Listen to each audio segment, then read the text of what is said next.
Que se passe-t-il lorsque la plus grande créature de la Terre meurt? Lorsque son dernier jour arrive, il semble presque qu'elle le sache. Elle abandonne tout ce qui lui est familier et commence à nager sur des centaines de kilomètres, comme si elle se préparait à un dernier acte.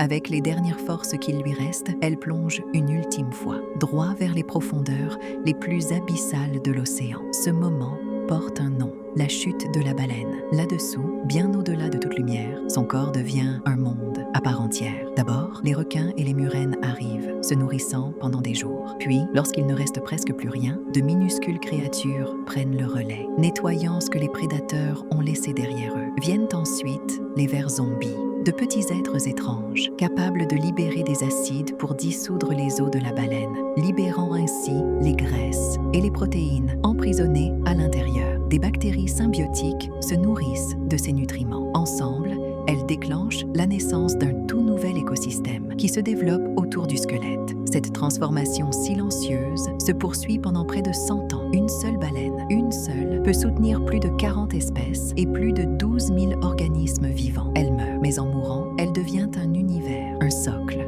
un commencement.